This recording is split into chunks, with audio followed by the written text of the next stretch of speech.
Hey guys, Scott here. Shadow of the Erdtree has received its first patch, mostly just fixing wildly broken things. I wouldn't really view this so much as a balancing patch yet. This is more just fixing things like the rolling sparks bugs with perfumes, swift slash and PvP, just more of a bug fix than balancing adjustments. But we do have some balance adjustments here, and I wanted to look at all of them really quick to see how effective they actually are. So the first one is increase the intelligence scaling of the Carian Sorcery Sword and slightly decrease the base damage. So now we're looking at S scaling and intelligence on the Carian Sorcery Sword, which does make it do a pretty good amount of magical damage. As a sidearm now, this thing has 536 attack rating when at 80 intelligence, so it's not so bad anymore for just sort of meleeing. I mean, you might find the same amount of damage on like a magic rapier or something like that, so it's not super insane, and you still can't change the Ash of War. It's still just going to be locked on Impaling Thrust. But the real main issue with this weapon was the spell scaling. It was absolutely laughably terrible. So we're just going to do a quick comparison now. So with the Carian Sorcery Sword, with 80 intelligence, which is a standard soft cap for an intelligence build, I'm going to use Swift Glintstone Shard on an unaware enemy just as a marker for damage, and we're looking at 351 damage. Now with the Carian Regal Scepter, we do 479 damage. And finally with Lusat's Glintstone Staff, we do 542 damage. So it is still notably way worse than the other two best casting tools in the game for sorceries, so you're definitely looking at a downgrade here.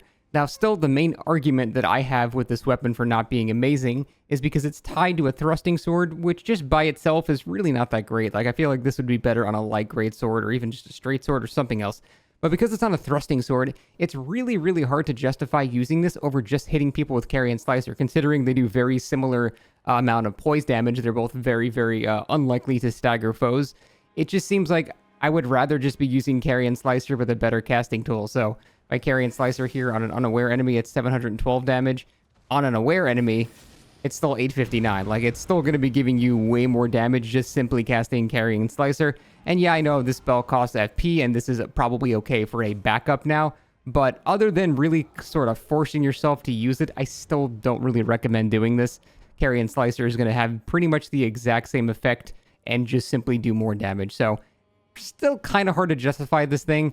I just think this is more now a base weapon issue than an actual, hey, this thing doesn't do enough damage issue. But at the very least, it's no longer an absolute joke. You can actually damage people with it now, so that's good, I guess. Next, the Smith Script Dagger and Smith Script Cirque were mostly nerfed with the other Smith Script weapons, but at least the range of these has been buffed, and we'll look at that here. It's not really that much more. I thought it was going to be like a huge increase, but they just go a bit further now. They probably would have stopped maybe like, and they probably would have stopped like right here before. So really not a huge buff. Honestly, in the review copy, these things were so busted, I could basically target this troll and it would just keep going, which to be fair was wildly overpowered. But then it seems like they massively over-nerfed it, and now we're back down to kind of a little medium in between there now. So you can hit people at mid-range now, which is kind of decent. Next, the placement of certain bosses when you refight them has been changed. This is the Golden Hippopotamus and Commander Gaius. I guess the final boss is still going to jump and do his favorite attack right in your face at the start, so that's still going to happen, but the Golden Hippopotamus and Commander Gaius will now, I'm assuming, not immediately charge you, and they're going to be in their original places when you first encounter them. Like, for example, Gaius comes far from the left and then runs into range of you, so you'll have some time to breathe and not have to deal with, Gaius's very fair and balanced charge attack. So that's good, gives you more time to breathe. I'm sure they'll still open with these attacks, but at least you now have time to maybe summon something or buff up or drink your flask or whatever, so that's just a good change no matter what. Now for some things that are borderline exploits being fixed. First, the Rolling Spark skill did more damage than expected. This is when you were stacking all of the explosions on the floor, shotgunning the effect, doing tens of thousands of damage per cast. That was obviously not supposed to do what that was doing, and the damage that it was doing was way too ridiculous. The next fixed a bug they called Rolling Sparks and Wall of Sparks to deal no damage while some special effects were applied to the player. I'm not sure exactly which bug this is referring to, as I've never seen this. Typically, when I saw Rolling Sparks, I would just assume death is imminent. I've never seen an issue where it did 0 damage, other than there's like a phantom hitbox, at least in PvP, when it's about to hit you, your controller vibrates and it seems like you're about to take damage, but then it sort of lags a bit and then you take the damage. So it was just functioning in a very strange way, and it could be referring to that, but that one I'm not 100% sure on.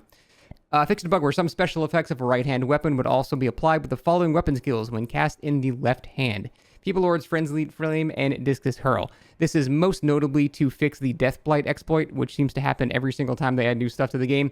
Essentially, you could add an Eclipse Shodel in your left hand and you could buff it with Death Blight. It's the only weapon in the game that can apply that status effect. And the Discus Hurl and the Feeble Lord's Frenzied Flame, that's the Ash of War from the Frenzied Torch, would actually apply these effects, meaning you could just Death Blight people essentially for free with basically nothing they can do. It was entirely game-breaking in PvP. For PvE, this has no effect on you whatsoever, really, other than, I guess, not applying, like Rot or whatever effect you might with, Discus Hurl and stuff. There are better options for that for PvE. Mostly just a huge exploit for PvP, so I'm glad that's fixed, as it was essentially just one-shotting people. Next, fixed a bug where successfully guarding while attacking using the thrusting shield weapon type would consume less stamina that was intended. This is definitely something that needed to be fixed. You would take less stamina damage while attacking and blocking than just blocking with these shields, which made absolutely no sense. So for example now, if I hold block and try to actually block all these, you'll notice I'm taking significantly more stamina damage than before, meaning I actually have to roll away before I can kill this thing finally, so I have to actually kind of play the game a bit. Not gonna lie, it's still a pretty brain-dead strategy, and as long as you got the stamina, you can still just kind of mash, but at least you have to kind of roll occasionally now, and it's not just essentially free damage with you having no real downsides whatsoever. So overall, I still think these things are bustedly strong, but at least they're not like brain-dead strong anymore, which is good. Next, a bug was fixed that caused the Lightning Perfume Bottle and the Frenzy Flame Perfume Bottle to do double damage under certain circumstances. This is not like the one-shot or anything like that. This was just simply the attacks of the weapon. Sometimes the mist clouds would double hit people, and the weapons would actually do respectable damage, because the perfumes without the bugs are honestly really not that great at all. So it's mostly just the rolling sparks issue that needed to be fixed, but the perfumes themselves are really not that impressive of weapons. So the fact that this was fixed is a little sad. I almost want to see just an overall buff to perfume damage just across the board, because I feel like they're a little underwhelming without their bugs right now. Next, fixed a bug where the arcane scaling of the Blood Fiend armed weapon was higher than intended when setting an affinity. The status buildup of the heavy attack was also reduced. Now, this was a weapon that was honestly pretty broken because it would apply way too much bleed on its attack, and it also would do 2 attacks when you did an R2. There was a hitbox for the hammer, and then there was a hitbox for the blood. Both of them would apply bleed, and if you had a bleed infusion on this weapon, it would have like over 220 bleed or something like that. It was insane. So the blood loss buildup is now down to 204, which is still honestly really good. What they did was make the arcane scaling of the weapon a bit worse. So the physical damage is now a bit lower. Now we're at 665, which is, for a colossal weapon, actually not that high. So really the main draw to this weapon is doing the R2 for the double hit. However, like I said, it still does 200 bleed per hit, which means still after probably 1 or 2 R2s, you're still going to bleed people out. And, it's still a good weapon, but for the most part, this was pretty notably nerfed. The double hit is still really nice with the R2, but this weapon is mostly relegated to doing that R2 now if you're trying to do the bleed gimmick, because the actual physical damage of the weapon was nerfed by a fairly significant amount. Other than that, though, for proccing bleed, this thing still is insanely good. Again, because of the double hit here. Still a weapon worth using, but not as brokenly strong as before. Next, fixed a bug where the faith scaling of the gazing finger weapon was not being applied correctly. That's this weapon here that honestly most people are really not using. I've done a bunch of testing with this, and it's a very strange weapon because it's a strength and int weapon that also requires faith, but does physical and magic damage, but the Ash of War does holy damage. So it's sort of all over the place, and I really struggled to figure out how the hell to build this thing properly. But all that changed here is the faith scaling now actually affects its damage, and that's it, because previously it did nothing. You just simply had to meet the requirement. I thought the faith scaling would affect like the Ash of War damage because it's holy damage, but it didn't seem to. I'm not even sure if the weapon was bugged or not, but at least it seems to be actually getting that slight scaling from faith. Overall, it's really not going to make much of a difference since it's an E scaling and it's pretty much non-existent anyway. Next, fixed a bug where the damage animation of some attacks of the Fire Knight's Greatsword against players was different than expected. This is a PvP only change where essentially the Fire Knight Greatsword was double hitting, turning the game into Dark Souls 3 again, where an R1 would hit you twice before you could roll out. It was making the weapon essentially do 1700 damage on a hit, which was ridiculous, so I'm very glad that's fixed. Against PvE, you'll not notice any change whatsoever. This is solely a PvP change that needed to happen.